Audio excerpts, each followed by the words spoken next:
Hello, welcome back. ഇന്ന് നമുക്ക് നല്ല ഒരു അടിപൊളി സീറോ ബഡ്ജറ്റിലായിട്ട് ഒരു ഇൻഡോർ പ്ലാന്റ് പോട്ട് ഉണ്ടാക്കാം. പുറത്ത് പോയി പ്ലാന്റ് പോട്ട്സ് ഒന്നും വാങ്ങിക്കാൻ പറ്റാതിരിക്കുന്നവർക്ക് വേണ്ടിയിട്ടുള്ളൊരു ഉഗ്രൻ ഐഡിയയാണ്. നമുക്ക് റീസൈക്കിൾ മെറ്റീരിയൽ ഉപയോഗിച്ചിട്ടാണ് ഈ പ്ലാന്റ് പോട്ട്സ് എല്ലാം നിർമ്മിച്ച് വെച്ചേക്കുന്നത്. അപ്പോൾ എങ്ങനെയാണെന്ന് വളരെ സിമ്പിളായിട്ട് കാണിച്ചു തരാം.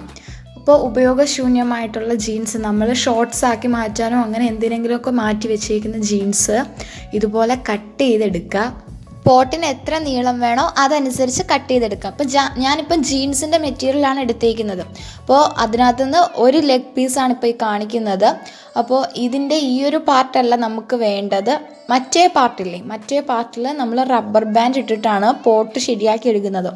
ഈ ഒരു മെത്തേഡിൽ നമുക്ക് സ്റ്റിച്ചിങ്ങിൻ്റെ ആവശ്യമില്ല. റബ്ബർ ബാൻഡ് സേഫായിട്ടാണ് അവിടെ ഇരിക്കുന്നത്, നല്ല സ്റ്റേബിളായിട്ട് തന്നെ വരും.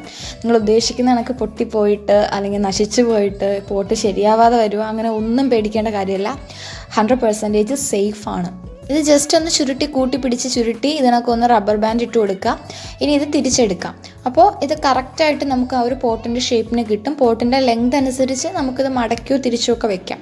ഇനി കുറച്ച് ഡ്രൈനേജ് ഹോൾസാണ്, നമുക്കിതുപോലെ കുറച്ച് ഡ്രൈനേജ് ഹോൾസ് ഇട്ട് കൊടുക്കാം. അത് വേണമെങ്കിലും മതി കേട്ടോ. ഡ്രൈനേജ് ഹോൾസ് നിർബന്ധമാക്കുക എന്ന് വെച്ചാൽ അത് മണ്ണിട്ട് നമ്മൾ ചെടി നടുന്ന സന്ദർഭങ്ങൾ വരുമ്പോൾ ഡ്രൈനേജ് ഹോൾസ് നിർബന്ധമാണ്. ഡയറക്റ്റായിട്ട് മണ്ണിടാതെ എങ്ങനെ ചെടി നടാം അല്ലേ? എങ്ങനെ ചെടി നടാമെന്നും കാണിക്കുന്നുണ്ട് ഞാൻ ഇതിനകത്ത്, അതുകൊണ്ടാണ് അങ്ങനെ എടുത്ത് പറഞ്ഞത്. ഇപ്പോൾ ഞാൻ ഇതിനകത്ത് കറക്റ്റ് സോയിലാണ് എടുത്തേക്കുന്നത്, ഡയറക്റ്റായിട്ട് സോയിലാണ് എടുത്തേക്കുന്നത്. കാണാൻ പറ്റുന്നുണ്ടോ? സോയിലാണ് എടുത്തേക്കുന്നത്.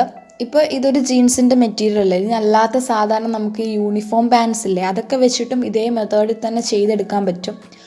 അപ്പോൾ നല്ല സ്റ്റേബിളായിട്ട് തന്നെ ഇരിക്കും. ഇപ്പോൾ ഇത് യൂണിഫോം പാൻറ്റാണ്, കണ്ടില്ലേ? ജീൻസ് പോലെ തന്നെ ഇതിലും ഞാൻ മണ്ണ് തന്നെ നിറച്ചേക്കുന്നത്, ഡയറക്റ്റായിട്ട് മണ്ണ് തന്നെ നിറച്ചേക്കുന്നത്.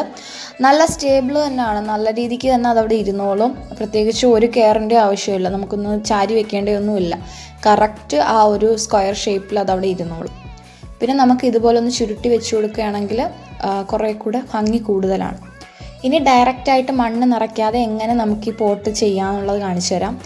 നമുക്ക് നിറം കുറഞ്ഞതോ അല്ലെങ്കിൽ നശിച്ചു പോയതോ ആയിട്ടുള്ള പോട്ടിൽ ചെടി നട്ടതിന് ശേഷം നമുക്ക് ഈ ഒരു ജീൻസിനകത്ത് ഇറക്കി വെച്ച് കൊടുക്കാം. അങ്ങനെയും നമുക്കിതിനകത്ത് പ്ലാന്റ് ചെയ്യാൻ പറ്റും.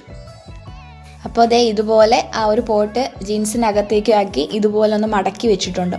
നല്ല ഭംഗിയുണ്ട്. പെട്ടെന്ന് നോക്കി അതിനകത്ത് പോട്ട് ഇറക്കി വെച്ചേക്കാൻ തോന്നില്ല. പോട്ടില്ല എങ്കിൽ ഇതുപോലത്തെ പോളിത്തീൻ കവർ, ഇത് പോളിത്തീൻ കവറിലാണ് നട്ടേക്കുന്നത്. പോളിത്തീൻ കവറിനകത്ത് മണ്ണ് നിറച്ച് അതിനകത്തേക്ക് ഇറക്കി വെച്ച് കൊടുക്കാം. അല്ലാതെ ഇത് നമുക്ക് പോട്ടിൽ ചെയ്ത് നോക്കാം. അപ്പോൾ ഇങ്ങനെ വേണമെങ്കിൽ നമുക്കുള്ളൊരു ഐഡിയ വെച്ചിട്ട് ചെയ്യാം. അതായത് ഞാൻ കുപ്പിക്കകത്ത് വെള്ളം നിറച്ച് അതിനകത്ത് വെച്ചേക്കുകയാണ്. അപ്പോൾ എങ്ങനെ വേണമെങ്കിലും നമുക്ക് നമ്മുടെ ഇൻഡോർ ഗാർഡൻ അട്രാക്റ്റീവ് ചെയ്യാൻ വേണ്ടിയിട്ട് എങ്ങനെ വേണമെങ്കിലും ചെയ്യാം. അപ്പോൾ സിമ്പിളാണ്, വളരെ സിമ്പിളായിട്ട് നമുക്ക് ചെയ്യാം. ഇതിന് വാട്ടറിങ് മെത്തേഡെന്ന് പറഞ്ഞാൽ നമ്മൾ 2 ദിവസം കൂടുമ്പോഴെങ്ങാനും വെള്ളം ഒഴിച്ച് കൊടുത്താൽ മാത്രം മതി. കാരണം ജീൻസാണ്, ഈർപ്പം ഒരുപാട് നാൾ നിൽക്കും. അപ്പോൾ വളരെ സിമ്പിളാണ്, എല്ലാവരും ട്രൈ ചെയ്ത് നോക്കുക. നമുക്ക് നല്ല ഭംഗിയാക്കി മാറ്റാൻ പറ്റും ഇൻഡോർ ഗാർഡൻ.